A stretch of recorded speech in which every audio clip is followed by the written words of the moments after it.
தீதிஜியை இந்த question answer செஷனுக்கு அன்போட வரவேற்கின்றோம். நீங்கள் எல்லாம் கேள்வி கேட்டிருக்கீங்க, அதற்கு தீதிஜி பதில் சொல்லியிருக்காங்க. ஸோ இது ஒரு எக்ஸாமினேஷன்னு சொல்கிறாங்க. சில கொஸ்டின்ஸ் இதில் வந்து காமனாக இருந்தது. சில விஷயங்கள் யோகாக்காக இருந்தது. யோகா பண்ணும்போது அந்த அளவுக்கு மனசு ஒருமுகப்பட மாட்டேங்குது. அமிர்த வேலையிலையும் மனதானது ஒருமுகப்பட்டு யோகா பண்ண முடியல. இதற்காக நீங்க என்ன ஒரு டிப்ஸ் சொல்றீங்க? ओम शांति। ஓம் சாந்தி. मैं समझती हूँ एकाग्रता पर क्लास हो चुका है। ஸோ நான் இந்த மனதை ஒருமுகப்படுத்தக்கூடிய விஷயம் பற்றி நான் உங்களுக்கு நிறைய விஷயம் சொல்லியிருக்கேன். உங்களுக்கு அது நிறைய டிப்ஸ் அதுலேருந்து உங்களுக்கு கிடைச்சிருக்கும். ஆனாலும் உங்களுக்கு அமிர்த வேலையில யோகா வரல அப்படின்னா அதற்கான காரணம் என்ன அப்படின்னா, முரளி கேட்ட பிறகு, பாபாவோட முரளி கேட்ட பிறகு முழு நாளும் பாபா சொல்லக்கூடிய விஷயத்தின் மீது என்ன நாம வந்து சிந்தனை பண்ணணுமோ அந்த சிந்தனையை வந்து நம்ம சரியா செய்யறதில்ல. புதியில ஞானம் தங்கறதில்ல. மேலும் பாபா மேல ஒரு உள்ளார்ந்த அன்பு இல்லை அப்படின்னா யோகத்துல நம்மளால அனுபவத்தை செய்ய முடியல. எந்த அளவுக்கு வந்து நம்ம மனதில் சிந்தனை பண்றோமோ ஞானத்தை, அந்த அளவுக்கு ஞானத்தோட யோகத்தோட டேஸ்ட் நமக்கு வந்து வரும்.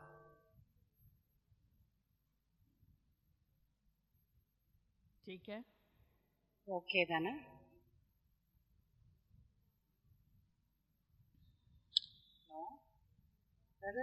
ट्रांसलेशन करकरन வருது. और एक कॉमन प्रश्न था, बहुत सारे लोगों ने पूछा था, सबके युगल तो ज्ञान में नहीं चलते हैं तो कुछ समस्याएं आती है उस समय। एक ने लिखा था युगल ज्ञान में नहीं है, बहुत शुभ भावना कामना की, மனைவி யுகல் வந்து नहीं हो रहा है, பாபாவோட நாலேஜுக்கு வரதில்லை. நான் நிறைய சுப பாவனை அவங்க மேல வைக்கிறேன், ஆனாலும் அவங்க மாறவே இல்லை. என்ன பண்றது? பாபா நமக்கு டிராமாவோட ஞானத்தை கொடுத்திருக்காரு. நம்மளுடைய கடமை என்னன்னா அவர்களுக்கு எப்பயுமே நம்ம சுப பாவனை சுப காமனை கொடுத்துக்கிட்டே இருக்கோம். அந்த ஆத்மாவுக்கு அந்த மாதிரி தான் பார்ட் இருக்கு அப்படின்னா நம்ம அப்படி யோசிக்க கூடாது.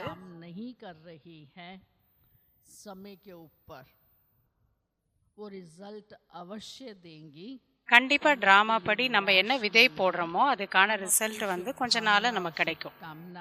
நம்ம நம்மளுடைய சுப பாவனை வந்து அவர்கள் மேல மாறாம அந்த நல்ல எண்ணங்களை நம்ம வைத்து கொண்டே இருக்கோம். और किसी ने ये भी लिखा है कि मुझे घर में गीता पाठशाला शुरू करनी है, எனக்கு வந்து வீட்டில் கீதா பாடசாலா நடத்தணுங்கிற விருப்பம் ஆசை இருக்கு. ஆனா என்னோட மனைவி வந்து அதை ஏற்றுக்கொள்ள மாட்டாங்க, விட மாட்டேங்கிறாங்க.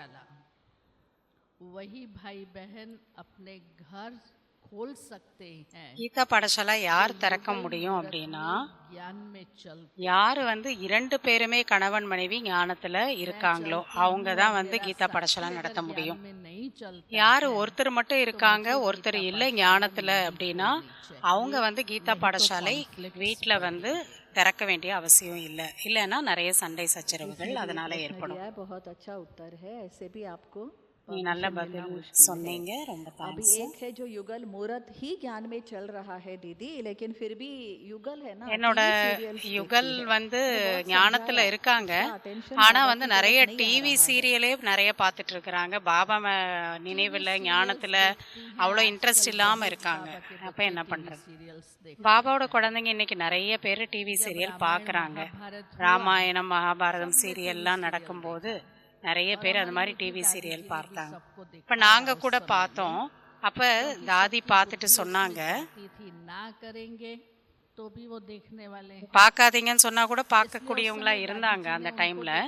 அப்ப தாதிஜி வந்து சொன்னாங்க, அப்ப தாதி சொன்னாங்க, யாரு பாக்குறாங்களோ அவங்களுடைய பார்ட் அது, அவங்களுடைய கணக்கு வழக்கது எனக்குள்ள. ஆனா ஏன் என்ன ஏன் இப்படி இருக்காங்க அப்படிங்கிற கேள்வி எனக்குள்ள வரக்கூடாது. நான் அது போல நெகட்டிவ் வைப்ரேஷன் அவங்களுக்காக கிரியேட் பண்ண வேண்டாம். அவங்க பாக்குறாங்களா அவங்களுடைய கணக்கு வழக்கு करना होगा அவங்க என்ன முடிக்க வேணுமோ அதை முடிப்பாங்க. अवज्ञा कर ஏன்னா பாபாவோட ஸ்ரீமத்தை வந்து நம்ம அவமரியாதை செய்தோம்னா அதுக்கான கணக்கு வழக்கு அவங்களுக்கு ஏற்பட தான் செய்யும். நான் அதை புரிய வைக்கணுங்கிற அவசியம் கூட இல்லை. मुरली में समझा ஏன்னா பாபா முரளியில எல்லா விஷயத்தையும் புரிய வச்சிடுறாரு. इसलिए हम ये जिद ना करें या बार बार हम उनको टोके नहीं कि ये नहीं देखो एक ह्यूमन साइकोलॉजी है. நம்ம வந்து எதை பார்க்காதன்னு சொல்றோமோ ஹியூமன் சைக்காலஜி என்ன அப்படின்னா वही का நம்ம வேண்டான்னு சொல்றது தான் அவங்க செய்வாங்க. इरिटेट करने के ஏன்னா என்ன வந்து எரிச்சல் படுத்துறதுக்காக செய்வாங்க. इस बात को அதனால நீங்க சொல்றத விட்டுருங்க. अपने आप இதை செய்யாதன்னு சொல்றத விட்டுருங்க. கொஞ்ச நாள்ல அவங்களே சரியாயிடுவாங்க. बहुत अच्छी युक्ति बताई दीदी ने. जिसने लिखा है ज़रूर ट्राई करें. एक है ज्ञान का प्रश्न. विकर्म विनाश के लिए நம்மளுடைய பாவ கர்மங்கள் कौन सा पुरुषार्थ करें விநாசம் ஆகணும் और एक प्रश्न விரைவாக था அப்படின்னா कि அதை எப்படி विकर्म வந்து विनाश செய்யறது? हो रहे हैं उसका कोई மேலும் measurement நம்மளுடைய है, பாவ कोई கர்மங்கள் निशानी है? அடைஞ்சிட்டு இருக்குன்னா அதனுடைய அடையாளம் என்ன? विकर्म विनाश के लिए मास्टर ज्ञान सूर्य और मास्टर सर्वशक्तिवान की स्थिति का நம்ம மாஸ்டர் சர்வசக்திவான் அப்படிங்கிற ஒரு நிலையில வந்து நம்ம நிலைத்திருக்கணும். कर्म विनाश हो रहे हैं इसको मैं कैसे समझूं? हल्कापन होगा, बुद्धि भटकेगी नहीं और मेरे से और कोई भी विकर्म होगा नहीं और जो बाबा की श्रीमत है उस श्रीमत को एक्यूरेट अमृत वेले से लेकर रात तक स्वतः ही पालन करेंगी. जब ये निशानियां मैं अपने आप में देखती हूँ, न्यारे और प्यारेपन की अनुभूति करती हूँ, तो आप समझिए आपके बोल चाल, उठने बैठने, संपर्क संबंध में वो अंतर दिखाई देगा. जो पहले नहीं दिखता था अभी दिखाई देगा. क्या? क्योंकि सारे प्रश्न वहाँ समाप्त हो जाएंगे, स्थिति डबल लाइट रहेगी और हर बात में बैलेंस रहेगा. बहुत अच्छी निशानियाँ हम चेक कर सकते हैं हमारा योग कितना यथार्थ हो रहा है. दीदी जी आपने हमें दादियों के आदि अनुभव सुनाए. हम बहुत सुनते भी रहते हैं महारथियों के बारे में, लेकिन उनका है ना बचपन से ज्ञान में आए थे दीदी, तो वो विकारों से अपने आप ही बच गए. अभी हम तो गृहस्थी है, ऑलरेडी फंसे हुए हैं. अब हम अपनी स्टेज को कैसे ऊंचा बना सकते हैं? हमारे सामने दो मिसाल हैं. मम्मा कन्या के रूप में आई और बाबा अपने गृहस्थ जीवन से आया है. बाबा प्रवृत्ति का प्रैक्टिकल मिसाल है, इसलिए इसमें कोई मुश्किलात की बात नहीं है. हम ये सोचेंगे मुश्किल है, विकारों में गए, अब विकारों से मुक्त होना है, उन सबको छोड़ देना है. गीत तो अपना बड़ा अच्छा है, ये मत कहो खुदा से मेरी मुश्किलें बड़ी हैं. कह दो खुदा से मुश्किलों से मेरा खुदा बड़ा है. मुश्किल यहाँ है, प्रैक्टिकल में मुश्किल नहीं है. अगर मुश्किल होता तो बाबा हमको कहता नहीं प्रवृत्ति में रहते हुए निवृत्ति का अनुभव करो. हमको नहीं घर बार छोड़ना है, नहीं हमको अपना सोशल छोड़ना है. बाबा ने ये नहीं कहा आप बच्चों की शादी नहीं करो. बाबा ने ये नहीं कहा अपना नौकरी धंधा नहीं करो. सब कुछ करो, सिर्फ विकारों से, बुराइयों से, विकर्मों से अपने आप को डिटैच करो. विकार खींचते हैं, संबंध खींचते हैं, सिद्ध करता है मेरी आत्म अभिमानी स्थिति नहीं है, आत्मिक दृष्टि नहीं है, आत्मिक वृत्ति नहीं है. और बाबा ने जो नॉलेज दी है उस नॉलेज को मैंने डाइजेस्ट नहीं किया है, इसलिए मुश्किल लगता है. जी बहुत धन्यवाद. ये तो बहुत सहज बात सुना दी दीदी ने.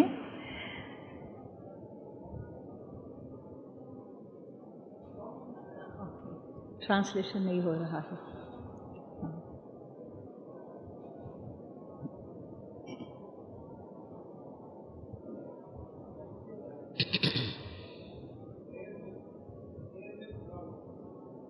वो केबल प्रॉब्लम अभी भी नहीं आ रहा है।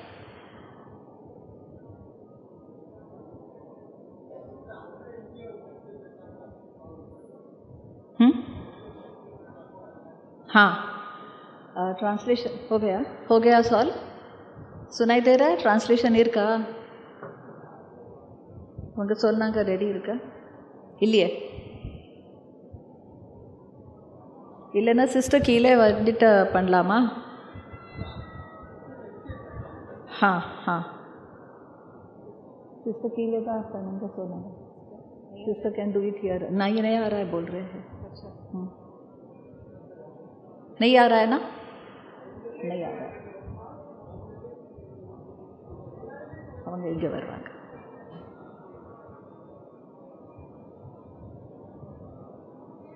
சுத்தமாக இல்லையே?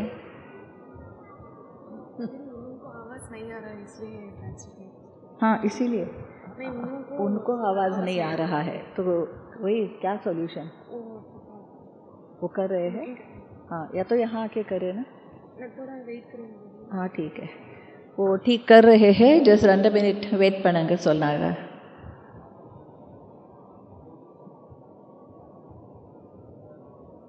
तब तक आप रिपीट कर लीजिए। हाँ जी आप ही ट्रांसलेशन साथ साथ कर लीजिए।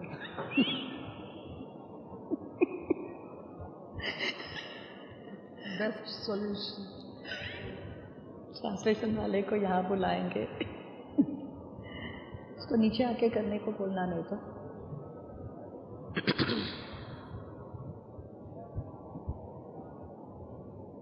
क्या हुआ? नहीं हो रहा है? यहाँ से करेंगे ठीक है।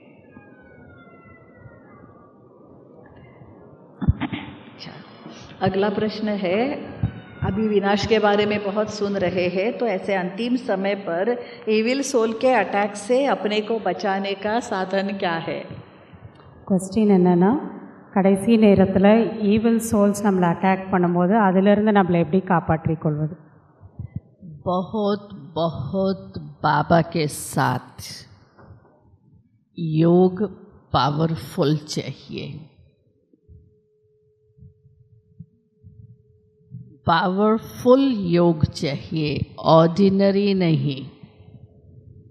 मास्टर सर्वशक्तिवान की स्थिति वाला योग चाहिए, ज्वाला स्वरूप वाला योग चाहिए, जो कोई भी इविल्स हमारे सामने टिक नहीं सकते हैं।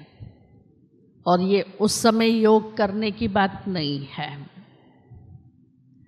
योगी आत्मा, ज्ञानी आत्मा पर एविल सोल अटैक नहीं कर सकती है अगर मेरे अंदर पवित्रता की शक्ति है। पवित्रता अपने आप में एक अग्नि है। एक छोटी सी स्टोरी सुनाती हूँ। एक सन्यासी जंगल में जा रहा था और एक पक्षी उड़ता हुआ उस पर उसने बीट कर दी। सन्यासियों में क्रोध अति होता है, वो ऐसी उसको दृष्टि देता है और वो पक्षी भस्म हो जाता है। वहाँ से वो व्यक्ति शहर में जाता है।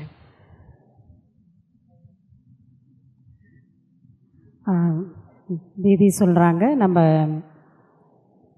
ஈவில் சோல்ஸோட அட்டாக்லேருந்து தப்பிக்கணும் அப்படின்னா நம்ம பாபா கூட மிக மிக பவர்ஃபுல்லான ஒரு நினைவு என்பது தேவையாக இருக்குது. நமக்கு சாதாரணமான யோகா பத்தாது, ரொம்ப பவர்ஃபுல்லான ஒரு யோகா தேவையாக இருக்குது. யார் அப்படி கடைசியில் யோகி ஆத்மா ஞானி ஆத்மாவாக இருக்கமோ அவங்கள எந்த ஈவில் சோல் ஒன்றும் பண்ண முடியாது. அதுக்கு முக்கியமாக பவித்ரதாவோட சக்தி நமக்கு தேவையாக இருக்குது. ஏன்னா பவித்ரதா தூய்மைங்கிறது ஒரு அக்னி நெருப்பு போல் இருக்குது. அதுக்கப்புறம் ஒரு ஸ்டோரி வந்து சொல்கிறாங்க, ஒரு சன்னியாசி காட்டுக்குள்ளே போயிட்டு இருந்தார். அப்போ ஒரு பறவை வந்து அவர் மேலே அசிங்கம் பண்ணிடுச்சு. அப்போ அவருக்கு சன்னியாசினா கோபம் நிறைய வரும். அப்படி திருஷ்டி கொடுத்து அந்த பறவையை வந்து எரிச்சிட்டார். और जब वो सन्यासी एक शहर में गया भिक्षा लेने के लिए, एक घर का दरवाज़ा खुला था, माता अपने युगल को भोजन खिला रही थी. उसने कहा माता भिक्षा दो. माता ने सुनते हुए भी इग्नोर किया. वो अपने युगल को खाना खिलाने में बिजी थी. दोबारा उसने कहा माता भिक्षा दो और बड़ी तीखी नज़र से उसको देखा. माता कहती है मैं वो पक्षी नहीं हूँ जो तेरी नज़र से भस्म हो जाऊं.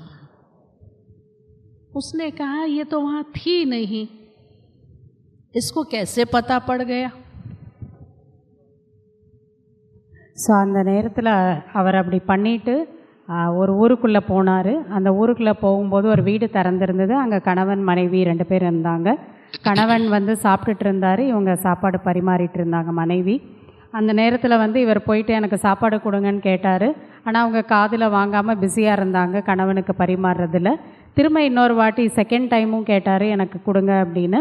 அப்போ வந்து அவங்க பார்த்துட்டு அந்த ஒய்ஃப் வந்து சொன்னாங்க நான் வந்து ஒன்றும் பறவை கிடையாது, நீங்கள் என்னை எரிக்கிறதுக்கு அப்படின்னு சொன்னாங்க.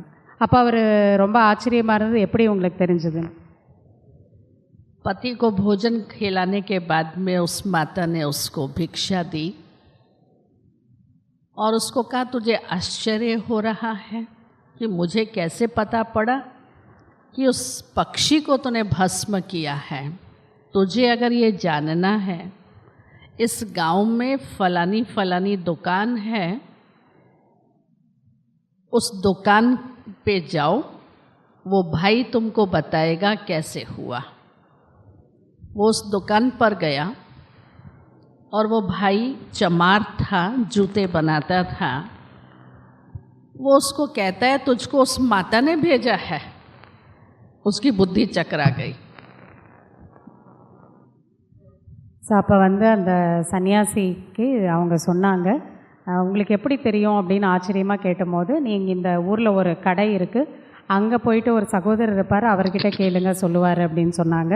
இப்போ அவர் அங்கே போகும்போது அந்த சகோதரர் கேட்டார் சன்னியாசிக்கிட்ட உங்களை அந்த மாதாஜி தானே அனுப்புனாங்கன்னு. அவருக்கு உடனே புத்தியில் ஒரே இதாகிடுச்சு, எப்படி உங்களுக்கு இதெல்லாமே தெரிய வருதுன்னு. कहने का भाव पवित्रता में इतनी शक्ति है जो आप उस पवित्रता की शक्ति से अपने सामने की आसुरी वृत्तियों को भस्म कर सकते हैं. तो पवित्रता एक अग्नि है. अगर मेरे में पवित्रता की शक्ति है, कोई इविल मेरे सामने नहीं आ सकता. और फिर स्वयं ईश्वर बाप के साथ मेरा योग है, 1000 भुजाओं वाला बाबा है, पवित्रता का कवच पहना हुआ है, तो हम सेफ रहेंगे. ஸோ அப்போ வந்து எப்படி இப்போ இது நடந்தது அப்படின்னா அவங்களுக்குள்ளே இருக்கக்கூடிய அந்த தூய்மையினுடைய ஒரு சக்தி, தூய்மையான எண்ணங்களினுடைய ஒரு சக்தியினால தான் நம்ம முன்னாடி வரவங்களோட ஒரு கெட்ட உணர்வை கூட நம்மளால் புரிஞ்சுக்க முடியும், அதை மாற்றவும் நம்மளால் முடியும். தூய்மை என்பது அப்படிப்பட்ட அக்னியாக இருக்குது. அதே போல் தான் நம்ம ஈவில் சொல் நம்மக்கிட்ட தூய்மையினுடைய சக்தி இருக்கும்போது அதனால் வரவே முடியாது. நமக்கு வந்து ஈஸ்வர் சுயம் ஈஸ்வரோட நமக்கு யோகா இருக்குது, 1000 கைகளை உடைய பாபா நம்ம கூட இருக்கார் அப்படின்னா கண்டிப்பாக நம்ம எந்த விதமான தீய சக்தியும் நம்ம முன்னாடி வர முடியும். और सो कॉल्ड रामायण स्क्रिप्चर में जब रावण सीता को ले जाता है और अशोक वाटिका में रखता है, क्या रावण में ताकत नहीं थी जब वहाँ से उठा कर के ले आया तो उसको अपने महलों में रख लेवे, उसको टच कर सके? वो रोज़ उसके पास जाता था, तो जब महारानी बनाऊंगा, पटरानी बनाऊंगा, ये करूंगा, वो करूंगा. लेकिन रावण में हिम्मत नहीं थी जो उसको टच कर सके. वो शक्ति थी उसकी पवित्रता और एक व्रता, बुद्धि सिवाय राम के और कहीं नहीं थी. तो हम इविल से, माया के वार से परे रह सकते हैं. ஸோ அதனால தான் ராமாயணத்துலேயும் என்ன சொல்லியிருக்காங்க அப்படின்னா ராவன் வந்து சீதையை வந்து கடத்திட்டு போனார், அதை அசோகவனத்தில் கொண்டு போய் அவரை சிறை வைத்திருந்தார் அப்படின்னு தான் நம்ம படிக்கிறோம். ஏன் அவர் தன்னுடைய மாளிகைக்கு தூக்கிட்டு போயிருக்கக்கூடாது, அங்கே போய் அவங்கள வந்து அவர் டச் பண்ணியிருக்கக்கூடாது? அப்போ ஆனால் அவரால் அப்படி பண்ண முடியல. சீதை வந்து அந்தளவுக்கு சீதைக்கிட்ட டெய்லி போய் பேசினார், நீ வந்து என்னை திருமணம் செஞ்சுக்கோ, அப்போ நான் உன்னை பட்ராணி என்னோடய ராணியை ஆக்கிக்குவேன் அப்படின்லாம் சொன்னாரே தவிர அவருக்கு வந்து அவர்களை டச் பண்ணுறதுக்கான ஒரு சக்தி வந்து இல்லை. ஏன் அப்படின்னா சீதைக்கு அந்தளவுக்கு அந்த பவித்ரதா தூய்மையோட சக்தி இருந்தது. மேலும் ஏக் விரதா ஒரே ஒரு ராம் அப்படிங்கிற ஒரு நிலையில் புத்தியில் வேறு யாருமே இல்லை. ஸோ அந்த ஒரு சக்தியானது அவர்களை வந்து காப்பாற்றுச்சு. அதே போல் தான் நமக்கு எந்த ஒரு ஈவில்ஸோடு இல்லை மாயா எதுவாக இருந்தாலும் சரி, இந்த சக்தியானது நம்மளை காப்பாற்றும். अभी है सेवा की बात। सेंटर पे सब मिलके यज्ञ सेवा करते हैं दीदी, लेकिन उसमें संस्कारों का बहुत टकराव होता है। करनी चाहिए या छोड़ देवे? சேவையோ கொஸ்டின் என்னென்னா சென்டர் யஜ்யம் இதிலெல்லாம் நிறைய சேவைகள் வந்து செய்ய வேண்டியதாக இருக்குது. ஸோ பிராமணர்கள் நம்ம செய்யும்போது ஒருத்தர் இன்னொருத்தர் கூட கலந்து செய்யும்போது சன்ஸ்கார மோதல் வருது ஒருத்தர் இன்னொருத்தர் கூட. அப்போ என்ன பண்ணுறது, செய்கிறதா இல்லை விட்டுறதா? सेवा में संस्कारों का टकराव होता है तो सेवा छोड़ दें, राइट बात है।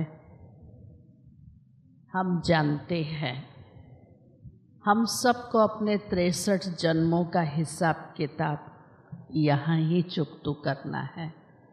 ब्राह्मणों का हिसाब किताब ब्राह्मणों से ही होगा।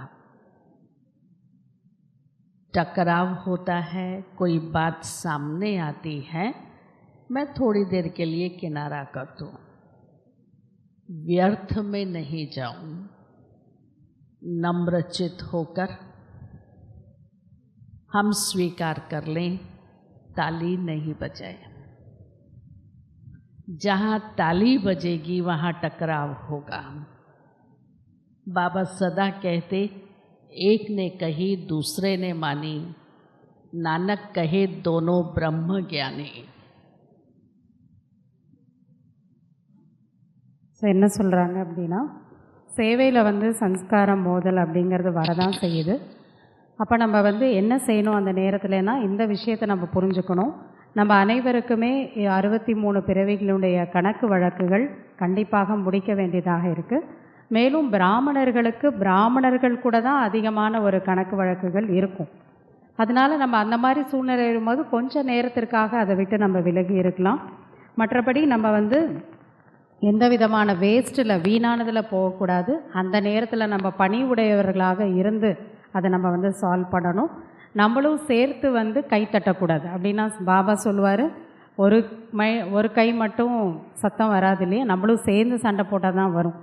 ஸோ அதனால் ஒருத்தர் சொன்னாங்க இன்னொருத்தர் நம்ம ஏற்றுக்கொண்டு செல்கின்றோம் அப்படிங்கிற பாவனை இருக்கும்போது நம்ம அதிலிருந்து விலகி இருக்க முடியும். हमें एक दूसरे को अंडरस्टैंड करके एडजस्ट करके चलना है, पर मुझे टकराव में नहीं आना है।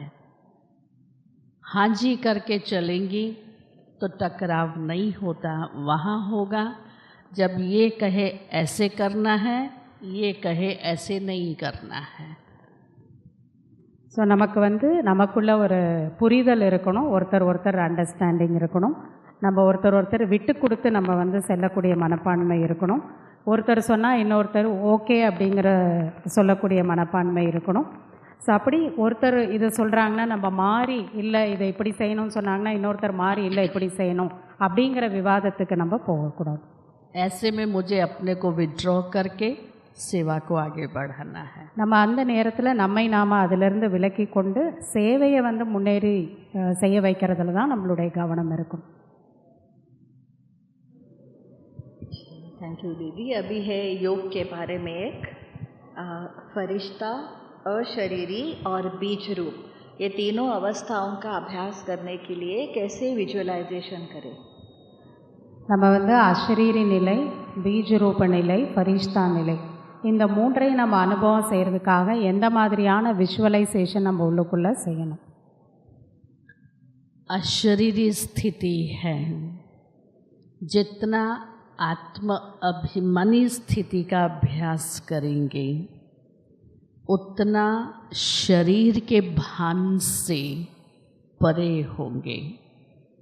अशरीरी मीन्स जैसे आज भी बाबा ने मुरली में कहा, थोड़ी सी बात की भी फीलिंग आई तो फ्लू आ जाएगा। अशरीरी स्थिति नम्र और निर्माणचित है। अशरीरी स्थिति न्यारी और प्यारी स्थिति है। बार बार मैं आत्मा हूँ, मैं आत्मा हूँ, देह के भान से, देह के अभिमान से निकलती जाऊंगी और अपने आप को अशरीरी अर्थात न्यारी और प्यारी स्थिति का अनुभव करा सकती। फरिश्ता स्थिति डबल लाइट है, रूप में भी लाइट है, स्थिति में भी लाइट है। बहुत फरिश्तों की कहानियाँ सुनते हैं। खुद को डबल लाइट विजुलाइज करें, अपने आप को सामने रखें, रख सकते हैं, विजुलाइज कर सकते हैं कि मेरा ये शरीर लाइट का है और इसमें मैं आत्मा बिंदु विराजमान हूँ। लाइट का ये कार्ब है और इसमें लाइट की पॉइंट ऑफ लाइट आत्मा है। फरिश्ते चलते फिरते हल्केपन की महसूसता कराते हैं। वो सब कुछ करते हुए भी न्यारी स्थिति में है। उनका किसी से लगाव, झुकाव, मोह, ममता नहीं है। धरती पर पांव नहीं रहते हैं। उनकी स्थिति सदा उड़ती कला वाली है। विकार उसको टच नहीं कर सकते हैं। और बिंदु स्थिति हमारी संपन्न संपूर्ण स्थिति है, जो ज्ञान में संपूर्ण, गुणों में संपूर्ण, शक्तियों में संपूर्ण और संपन्न है। जैसे बीज में सारे झाड़ की नॉलेज समाई हुई है, ऐसे बिंदु स्थिति में ज्ञान, गुण, शक्तियाँ सब कुछ समाया हुआ है।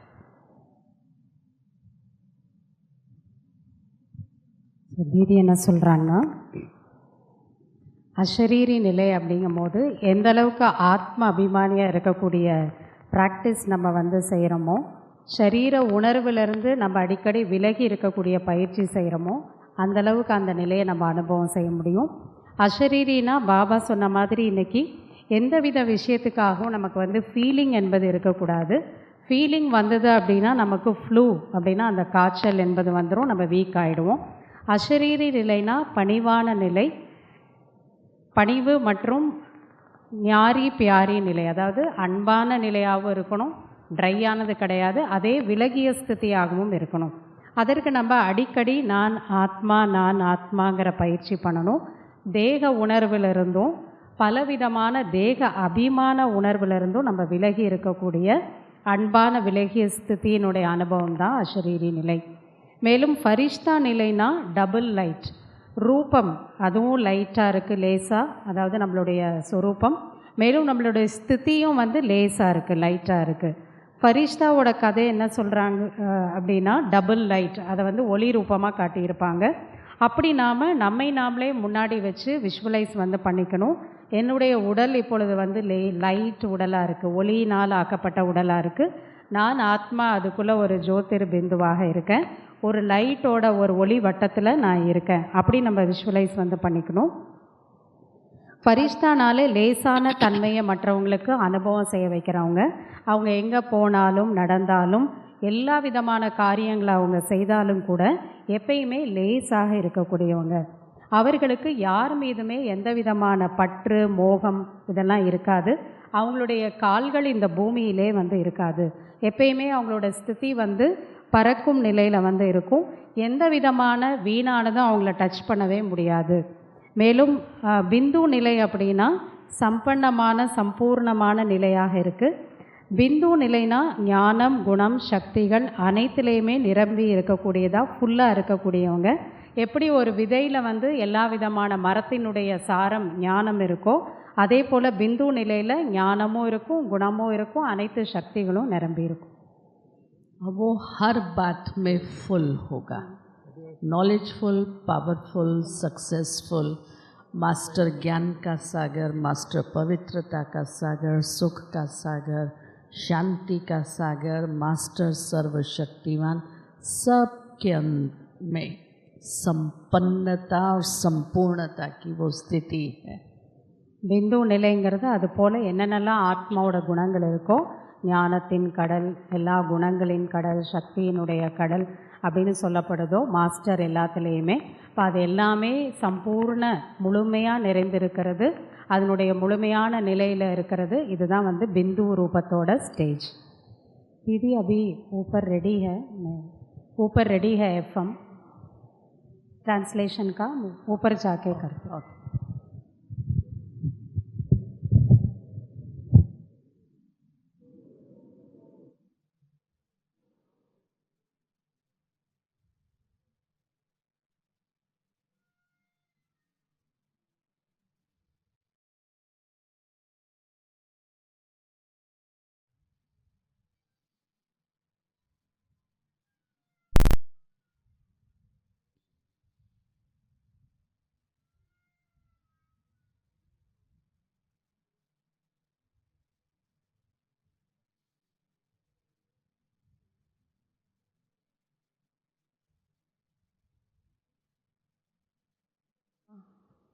சவுண்ட் கேட்கல கரெக்டாக இருக்கா? அவங்க கहाँ சொன்னாங்க?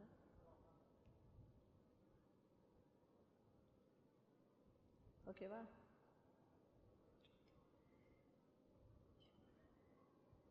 हाँ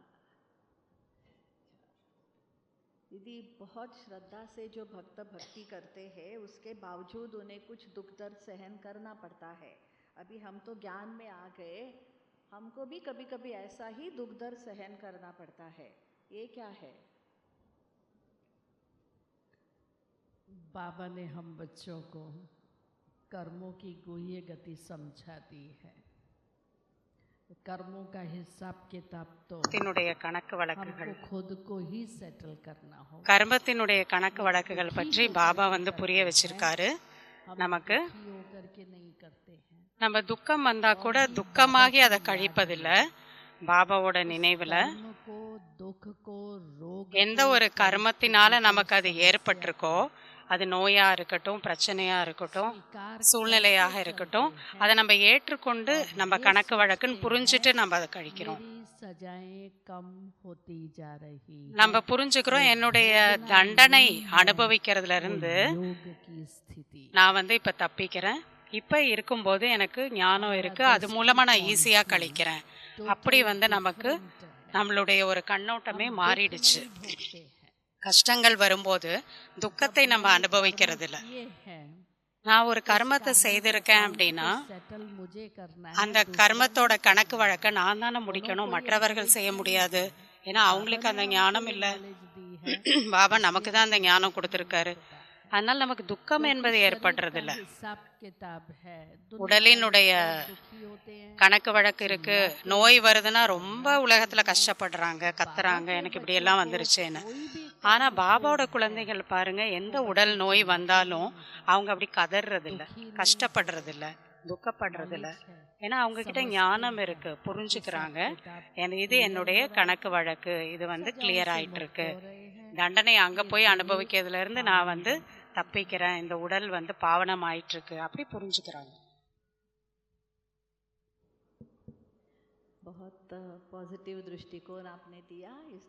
பாசிட்டிவான விஷயத்த தீதி சொன்னீங்க.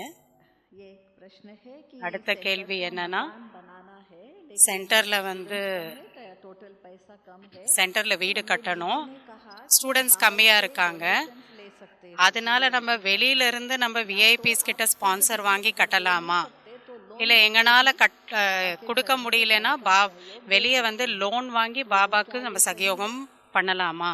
இது கரெக்டா? இல்லை, பண்ணக்கூடாது, லோன் வாங்கக்கூடாது. नहीं पाँव पसारे நாம் அந்த அளவுக்கு தான் செய்யணும்.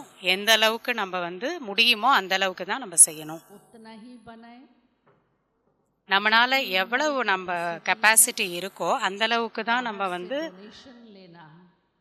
கட்டணுமே தவிர வெளியே இருந்து டொனேஷன் வாங்கிறது நம்மளுடைய ஈஸ்வரிய மரியாதை இல்லை. अगर वो कोई मटेरियल दे देता है அவங்க ஏதாவது மெட்டீரியலாக கொடுக்குறாங்க அப்படின்னா लोग करा सकते, நீங்கள் மெட்டீரியலாக நீங்கள் வந்து அவங்க கிட்ட இருந்து வாங்கிக்கலாமே தவிர மற்றபடி அவங்க கிட்ட இருந்து பைசா வாங்கி பாபா வீடு கட்டணுங்கிறது இருக்கக்கூடாது. मेरा कर्म बंधन बंध அதனால அவங்க கூட நம்மளுடைய கர்ம பந்தனம் என்பது ஏற்பட்டுவிடும். कल्प के बहुत लोन लिए हुए हैं, நம்ம பாதி கல்பமாக நிறைய கடன் வாங்கியிருக்கோம், அதே வந்து தலையில் நிறைய இருக்குது. இப்பயும் திரும்ப வந்து கடன் வாங்கிறது பாபா வீடு கட்டுறதுக்காக அப்படிங்கிறதுலாம் நமக்கு இருக்கக்கூடாது.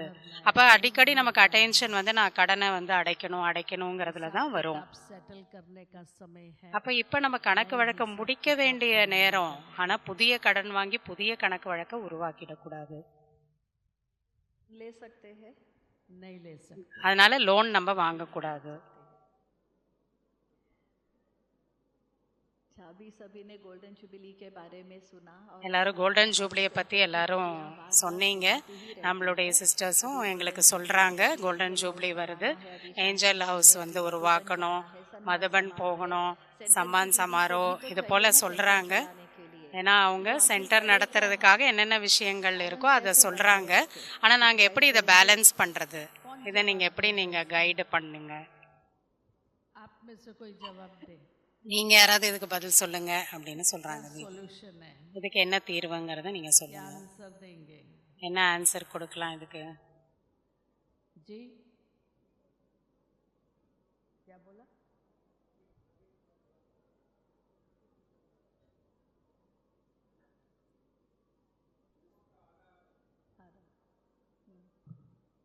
நீங்க தான் சொல்லணும், திதி சொன்னாங்க 50-50. हमारी बड़ी दादी प्रकाश मणि थी, நம்ம பிரகாஷ்மணி தாதி படி தாதி இருந்தாங்க. भाइयों को, தாதி வந்து कुमारों को, அதர் குமார்ஸ், वालों को और இல்லறத்தில் இருக்கக்கூடியவர்கள், குமாரர்கள், अच्छी बात இவர்களுக்கு ரொம்ப நல்ல விஷயம் தாதி அவர்களுக்காக சொல்லுவாங்க. தாதி சொல்லுவாங்க, मान लीजिए आपकी सैलरी 100 रुपया है, உங்களுடைய சேலரி 100 ரூபாய் இருக்குன்னு வச்சுக்கோங்க எடுத்துக்காட்டா. तो आप 5 पार्ट में डिवाइड, அதை நீங்கள் 5ஆ வந்து டிவைட் பண்ணலாம். एक पार्ट ஒரு பாகம் घर खर्च के लिए निकाल, உங்களுடைய வீட்டு செலவுக்காக நீங்கள் ஒரு பாகத்தை நீங்கள் எடுத்து வைக்கணும். இன்னொன்று बैंक में जमा करो, பேங்க்கில் வந்து சேமித்து வைக்கிறதுக்காக நீங்கள் அதை சேர்த்து வைக்கணும். ஏன்னா அது போல் ஏதாவது உங்களுக்கு சூழ்நிலை வரலாம், பிரச்சனை வரலாம். உங்ககிட்ட பேங்க் பேலன்ஸ் கண்டிப்பாக இருக்கணும். ஒரு பங்கை சேமிக்கணும், सेवा के लिए निकालो, இன்னொரு ஒரு பங்கு சென்டரோட சேவைக்காக நீங்கள் கொடுக்கலாம். இன்னொரு பாகத்தை मधुबन के लिए रिजर्व करो, மதுபனுக்காக நீங்கள் சேர்த்து வைங்க. एक पार्ट மதுபன் போகிறதுக்காக செலவு பண்ணுறதுக்காக சேர்த்து வைங்க. இன்னொரு பாகத்தை நீங்கள் உங்களோட பாக்கெட் மணியாக வச்சுக்கோங்க, समझ में आया? அதாவது சொந்த செலவுக்காக நீங்கள் வச்சுக்கோங்க. समझ में आया? क्लियर हुआ? கிளியர் ஆச்சா? உங்களுக்கு புரிஞ்சுதா? तो कुछ भी भारीपन नहीं लगेगा, எதுலேயுமே உங்களுக்கு எந்த விதமான ஒரு क्योंकि சுமையாக இருக்கக்கூடாது. डिवाइड ஒவ்வொரு மாதமுமே நீங்கள் அது போல் டிவைட் பண்ணிடுங்க. चलाना है, வீட்டையும் நாம் நடத்தணும், बच्चों को भी चलाना है, குழந்தைகளையும் நம்ம செய்ய வேண்டிய பொறுப்புகளை செய்யணும். பாபாவோட வீடு இருக்குது அப்படின்னா அதுலேயும் நம்ம வந்து ஈடுபடுத்தி, பாபாவோட எல்லையற்ற வீடு அது. एक बार जाते हैं, जैसे आज बाबा மதுபன் போகிறீங்கன்னா வருஷத்துக்கு ஒரு தடவை போகிறீங்க. रहे थे, பாபா இன்னைக்கு கூட டபுள் ஃபாரினர்ஸ் கூட பேசினாரு. मधुबन जाना है, मधुबन மதுபன் போகணுங்கிற ஆசை அவங்களுக்கு ஒவ்வொரு வருடமும் இருக்குது. அதுக்காக அவங்க முழு வருஷமும் சேமித்து வைக்கிறாங்க. जाना है, திரும்ப அவங்க போகிறாங்க, इकट्ठा कर, திரும்ப சேமித்து வச்சுட்டு திரும்ப மதுபனுக்கு வராங்க. அப்போ வருஷம் ஃபுல்லாக சேமிக்கிறாங்க. அதே போல் நம்ம யுக்தா ஒவ்வொரு மாதமும் அப்படி டிவைட் பண்ணிட்டோன்னா நமக்கு அது கஷ்டம் இருக்காது. पेरेंट्स मान लीजिए कुमार है, पेरेंट्स अलग रहते हैं, குமார் இருக்காங்க, அவங்களுக்கு வந்து பெற்றோர்கள் தனியாக இருக்காங்கன்னா அவர்களை காப்பாத்துறது, உங்களை இந்த அளவுக்கு பாலனை பண்ணி வளர்த்துருக்காங்கன்னா குமாரர்களுக்கு அவங்கள காப்பாத்துறதுக்கான பொறுப்பு இருக்கு. में उनको ஒவ்வொரு மாதமும் அவங்களுக்கு தன்னுடைய சேலரியிலேருந்து கொடுக்க வேண்டியது அவசியம். पेरेंट्स हैं, बच्चे हैं, बच्चों को ऐसा ना लगे அதனால कि हमारा फादर सारा ही ब्रह्मा कुमारी அப்படி இருக்கக்கூடாது. பெற்றோர்கள் ஞானத்துல இருக்காங்கன்னா குழந்தைகளுக்கு அப்படி இருக்கக்கூடாது. எல்லா நம்மளோட பைசாலாம் அம்மா அப்பா வந்து பிரம்மா குமாரிஸ்க்கே கொடுத்துட்றாங்க அப்படின்னு இருக்கக்கூடாது. அவங்களுக்கும் வந்து கொடுக்கணும். அவங்களுக்கு கொடுக்க வேண்டியதை கொடுத்துருங்க. நீங்கள் சுதந்திரமாக அதுக்கப்புறம் பாபாவிற்காக செய்யலாம். ना लगे அந்த குழந்தைகளுக்கு அது போல் ஒரு எண்ணம் வரக்கூடாது. நம்மளுடைய ஆஸ்தி வந்து எனக்கு கொடுக்கல, என்னோட சொத்து எனக்கு கொடுக்கல அப்படிங்கிற மாதிரி அவங்களுக்கு இருக்கக்கூடாது. அவங்களோட தான் அவங்களுக்கு கொடுத்துருங்க. प्रैक्टिकल में अकाउंट इतना அதனால ப்ராக்டிக்கலாக உங்களுடைய கணக்கை வந்து நீங்கள் ரொம்ப கிளியராக வச்சுக்கோங்க. எங்கேயுமே எந்த விதமான டிஸ்டர்பன்ஸ் உங்களுக்கு ஏற்படக்கூடாது, இல்லை டிஸ்சர்வீஸும் ஏற்படக்கூடாது. स्ट्रेस हो, மேலும் எனக்கு ஒரு சுமையாக ஸ்ட்ரெஸ்ஸாகவும் அது அனுபவம் ஆகக்கூடாது. जिसके लिए तो எனக்கு இதுக்காக கொடுங்க, அதுக்காக கொடுங்க அப்படின்னு சகோதரிகள் சொன்னால் கூட நீங்கள் வந்து இல்லறத்தை நடத்தி ஆகணும். அதனால இப்படி மாதம் மாதம் ஷேர் பண்ணி டிவைட் பண்ணி நீங்கள் கொடுக்கணும். जरूर संभालो, கண்டிப்பாக எல்லாத்தையுமே நீங்கள் பார்த்து கொள்ளணும். लेकिन हर बात का शेयर नहीं ஆனால் ஒவ்வொரு விஷயத்திற்காகவும் தனித்தனியாக நீங்கள் டிவைட் பண்ணி ஷேர் பண்ணுங்கள். किया। अचानक कोई परिस्थिति आई, பேங்க்லேயும் நீங்கள் வந்து சேமித்து வைக்கணும். அப்போ தான் உங்களுக்கு சூழ்நிலை வரும்போது அதை எடுத்து செலவு பண்ண முடியும். हर मास मैंने बैंक में 100 மதுபனுக்காக நீங்கள் 100 ரூபாய் ஒவ்வொரு மாதமும் பேங்க்கில் போட்டு வச்சிங்கன்னா ஒரு வருஷத்தில் அது எவ்வளோ ஆகிடும். அப்போ நீங்கள் மதுபன் போகும்போது அதை நீங்கள் எடுத்துக்கலாம். 100 ரூபாங்கிறத நான் எக்ஸாம்பிளாக சொல்கிறேன். निकाली, हर बार तो उतनी पॉकेट मनी பாக்கெட் மணி நீங்கள் எடுத்து கொஞ்சம் வச்சுக்கிறீங்க, ஆனால் அவ்வளோ நீங்கள் செலவு பண்ணலைன்னா அதையும் சேமிப்பாக இருக்கும். அதை நீங்கள் உங்களோட செலவுக்காக வைக்கலாம். அப்படி நீங்கள் டிவைட் பண்ணணும். இதை நீங்கள் புரிந்து கொண்டு நம்ம வந்து செய்யணும். थैंक यू दीदी जी, बहुत क्लैरिटी मिली इस विषय पर, क्योंकि इसमें கிளியராக எக்ஸ்பிளைன் பண்ணீங்க. நான் இதில் நிறைய பேருக்கு நிறைய குழப்பம் இருந்தது. किसी ने पूछा है कि बाबा कई बार मुरली में कहते हैं कि योग से विकर्म பாபா முரளியில் சொல்கிறாரு யோகம் செய்தால் பாவங்கள் அழியும்னு. அதுவும் பாபா கர்மங்களை பற்றியும் சொல்கிறாரு. को भोगना ही ஒவ்வொரு கர்மத்தினுடைய பலனையும் ஒவ்வொருத்தரையும் அனுபவிக்கணும் அப்படின்னும் சொல்கிறாரு. माना विकर्म विनाश कैसे होते हैं, எப்படி பாவங்கள், का कोई दूसरा अर्थ है। பாவத்தினுடைய ஒரு கணக்கு எப்படி அழியுது? அப்போ मर्ज हो जाते हैं। வினாசம் ஆகுது பாவங்கள் அப்படின்னா பாவங்கள் மர்ஜ் ஆயிடுது. आपके विकर्म, நீங்கள் செய்த பாவ கர்மங்கள், பலவீனங்கள், குறைகள் எல்லாம் மெர்ஜ் ஆயிடுது, அமிழ்ந்து விடுகிறது, உள்ளே சென்று விடுகிறது ஆத்மாக்குள்ள. மேலே வந்து தெய்வீக குணங்கள் வருகின்றது. के बाद பிறகு துவாபரயுகம் வரும்போது அந்த அடியில் இருக்கக்கூடிய அந்த பலவீனங்கள் மீண்டும் மேலே வருது. வினாசம் அப்படின்னா அழியுது அப்படின்னா அது வந்து அப்படியே இல்லாமல் போயிடுறது இல்லை. கோபம் இருக்குது அப்படின்னா நான் அமைதியான ஆத்மா அப்படின்னு நம்ம சொல்கிறோம். மாஸ்டர் சாந்தி கடல் அப்படின்னு நம்ம ப்ராக்டிஸ் பண்ணுறோம். ஆனால் தேக அபிமானம் வரும்போது இமீடியட்டாக இது வந்து மர்ஜ் ஆகிடுது. அப்போ எப்படி திரும்ப அது நம்ம கோபங்கிறது திரும்ப வருது அப்படின்னா பஸ்மம் ஆகிறது இல்லை. யோகம் நம்ம செய்யும்போது அதன் மூலமாக நமக்கு அவ்வளோ சக்தி வருது. நெகட்டிவிட்டி என்ன இருக்கோ, பாவங்கள் என்ன இருக்கோ, பழைய சன்ஸ்காரங்கள் என்ன இருக்கோ அதை மர்ஜ் பண்ணிடுது, உள்ளே அழுத்திடுது, இதை ஓவர் பவர் பண்ணிடுது. நல்ல குணம் கெட்ட குணத்தை ஓவர் பவர் பண்ணிடுது. அப்போ நம்ம அதை வினாஷம் ஆயிடுச்சுன்னு நம்ம சொல்கிறோம். थैंक यू दीदी जी। मैंने किसी ने लिखा है, मैंने कभी किसी को जानबूझ நான் யாருக்குமே எந்த விதமான கஷ்டத்தையும் நான் கொடுக்கல. ஆனால் என்ன வந்து மனிதர்கள் देते रहे, ஏமாற்றுறாங்க ரொம்ப. என் கூட இருக்கிறவங்களே என்னை ஏமாத்துறாங்க. அதனால எனக்கு டிப்ரெஷன் வருது. நான் என்ன பண்ணுறது? ये मेरा कार्मिक अकाउंट, இது என்னுடைய கர்மத்தின் கணக்கு வழக்கு தான். मैंने किसी को நான் யாருக்கும் எந்த ஏமாற்றமும் செய்யலை. ஆனால் முன்னாடி பிறவியில் செய்திருக்கலாமே. ஆனால் இப்போ நம்ம கொடுக்கல, அவ்வளோதான். ஆனால் முன்னாடி பிறவியில் நம்ம செய்திருப்போம். बड़े स्ट्रॉन्ग அதனால் அந்த கர்மம் வந்து ரொம்ப ஸ்ட்ராங்காக இருக்குது. जन्म का हिसाब किताब है। பழைய பிறவியோட கர்மத்தின் கணக்கு வழக்கு இருக்குன்னா அதை நான் தான் முடிக்கணும். ये नहीं सोचो அதனால் அப்படி நினைக்காதீங்க.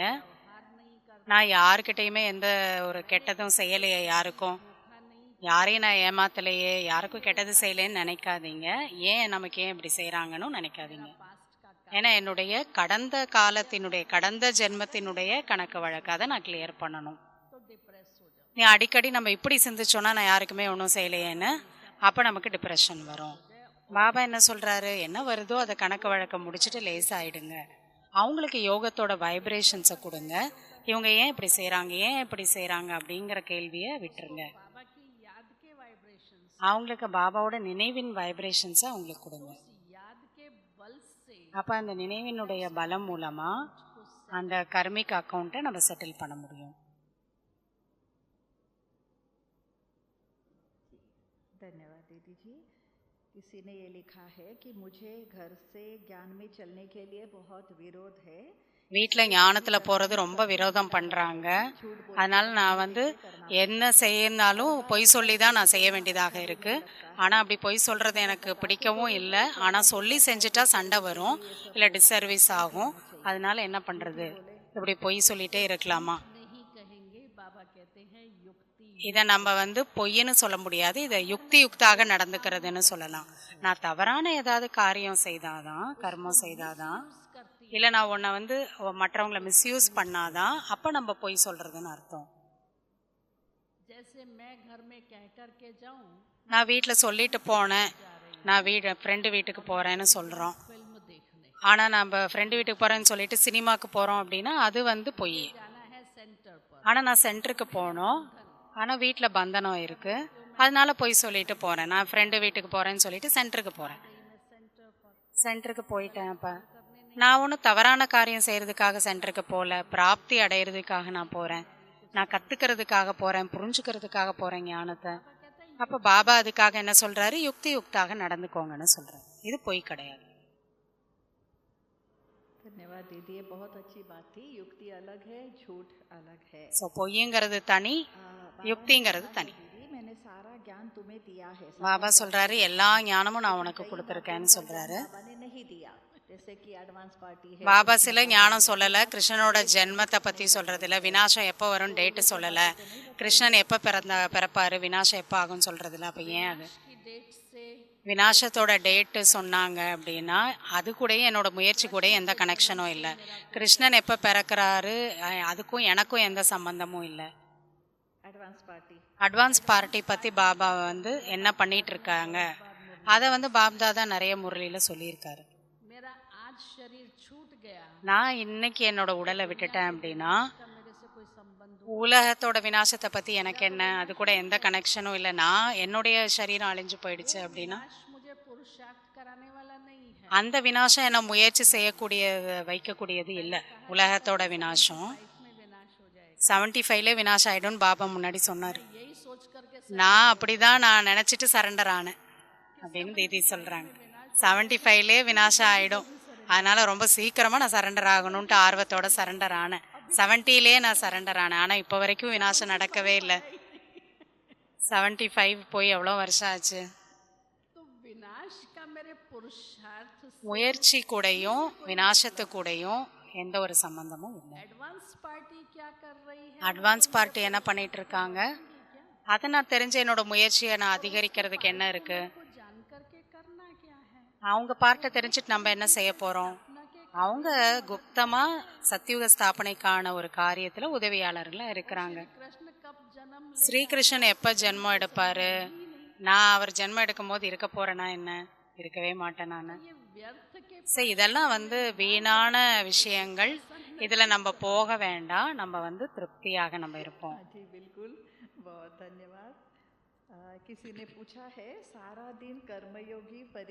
முழு நாளும் கர்மயோகி ஃபரிஷ்தாவாக இருக்கணும் அப்படிங்கிற சங்கல்பத்தை எடுத்துக்கொள்கிறோம்.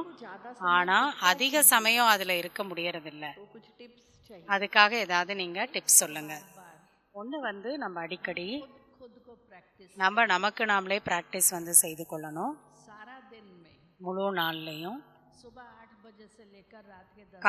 காலையில் 8லேருந்து இரவு 10 வரைக்கும் ஒவ்வொரு மணி நேரமும் நம்ம டிராஃபிக் கண்ட்ரோல் செய்யலாம். அதை தவிர நம்ம 7:30 மணி அப்படி நம்ம டிராஃபிக் கண்ட்ரோல் 8 தடவை இருக்குது, அதையும் நம்ம செய்யலாம். 1 மணி நேரத்துக்கு ஒரு தடவை டிராஃபிக் கண்ட்ரோலும் செய்யலாம், மற்ற ஒரு நாளினுடைய 8 டைம்ஸான டிராஃபிக் கண்ட்ரோலும் செய்யலாம். அப்போ ஒவ்வொரு டிராஃபிக் கண்ட்ரோல் அப்பையும் தன்னுடைய நிலையை ஃபரிஷ்தாங்கிற சுரூபத்தில் நிலைக்க வைங்க. ஒவ்வொரு அரை மணி நேரத்துக்கு ஒரு தடவையும் ஒரே ஒரு நிமிஷம் 1 மினிட் உங்களுக்கு நீங்கள் பிரேக் என்பது கொடுத்து கொள்ளுங்க. அந்த ஸ்திதியினுடைய பயிற்சியை அந்த 1 மினிட் செய்யுங்க. யாரெல்லாம் டிராஃபிக் கண்ட்ரோல் சின்சியராக செய்கிறீங்க கை தூக்குங்க. 1 மணி நேரத்துக்கு ஒரு தடவை. 10 பேர் கூட இல்லை. அப்போ ஒவ்வொரு மணி நேரத்துக்கு பிறகும் நாம் ஒரு டிராஃபிக் கண்ட்ரோல் செய்யணும். இந்த பயிற்சி நம்மை அஷரீரியாக ஃபரிஷ்தாவாக ஆக்குவதற்கு ரொம்பவுமே உதவி செய்யும். இப்போ டிராஃபிக் கண்ட்ரோல் செய்யும் போது நீங்கள் ப்ராக்டிஸ் பண்ணுங்க. ஒவ்வொரு மணி நேரத்துக்கு ஒரு தடவையும் பண்ணுங்க. இரண்டாவது, அடிக்கடி ஆத்ம உணர்வில் நிலைத்திருக்கிறதுக்கு பயிற்சி பண்ணிட்டே இருங்க. புத்தியை ஞானத்தோட பொக்கிஷத்தினால நிரப்பி வச்சிருங்க. அப்போ ரொம்ப ஈஸியாக உங்களுக்கு வரும். 1 மணி நேரத்தில் 1 நிமிஷம் எல்லாரும் எடுக்க முடியும் தானே? அப்போ அப்படி சின்சியராக நீங்கள் இதை செய்தீங்க தொடர்ந்து அப்படின்னா உங்களுக்கு இந்த பயிற்சியே உங்களுக்கு போதும். வேற எதுவுமே செய்ய வேண்டாம். இந்த பயிற்சியே போதும் உங்களுக்கு 1 மணி நேரத்துக்கு ஒரு தடவை. ஆனால் இதுக்கு நீண்ட காலத்தோட பயிற்சி நீங்கள் செய்துட்டே இருக்கணும். எப்போ அதனுடைய டேஸ்ட் நமக்கு வந்துடுதோ அதை செய்த அந்த அனுபவம், அப்போ அந்த பயிற்சி செய்யணுங்கிறது நம்மளை ஈர்க்கும். அந்த நிலை நம்மளை ஈர்க்கும். நம்ம செய்துட்டே இருப்போம். எங்கே போனாலும் வந்தாலும் நடந்தாலும் ஃபரிஷ்தா நிலையோட அனுபவத்தை நம்ம செய்ய முடியும். थैंक यू दीदी, बहुत सरल टिप्पणी है। और ये लास्ट प्रश्न है, लास्ट क्वेश्चन है शरीर छोड़ने के बाद சரீரத்தை விட்ட பிறகு ஆத்மா சூக்ஷ்ம சரீரத்தோடு வெளியே போகுமா, இல்லை சூக்ஷ்ம வதனத்தில் போய் சூக்ஷ்ம உடலை எடுக்குமா? ஆத்மா சூக்ஷ்மமாக இருக்குன்னா ஆத்மாவோட சூக்ஷ்ம சரீரமும் கூடவே தான் இருக்கும். சூக்ஷ்ம வதனத்தில் போய் எடுக்காது. சூக்ஷ்ம சரீரத்தை கூடவே தான் இருக்கும். எல்லாருமே சூக்ஷ்ம வதனத்துக்கு போக மாட்டாங்க. அவங்க அடுத்த பிறவிக்கு போயிடுவாங்க. முழு கல்பத்தில் ஒரே முறை தான் சூக்ஷ்ம வதனத்துக்கு போவோம். அதுவும் சங்கமேகத்தில் மட்டும்தான் சூக்ஷ்ம வதனம் இமர்ஜ் ரூபத்தில் இருக்கும். அங்கே நம்மளுடைய அனைத்து கணக்கு வழக்கும் முடியறதுக்கான ட்ரிபியூனல் அமர்ந்திருக்கும். அதனால ஆத்மா கூடவே தான் சூக்ஷ்ம உடல் இருக்கும் எப்பயுமே. அதை தனியாக இருக்காது சூக்ஷ்ம உடல். बहुत बहुत धन्यवाद दीदी जी का। आशा थैंक यू है दीदी। जो भी प्रश्न थे कुछ என்னென்ன கேள்விகள் இருக்கோ அதெல்லாமே தீதி ரொம்ப நல்லா திருப்தியாக பதில் கொடுத்தாங்க. ஸோ மனதால எல்லாருக்கும் தீதிக்கு ரொம்ப ரொம்ப தேங்க்ஸ்.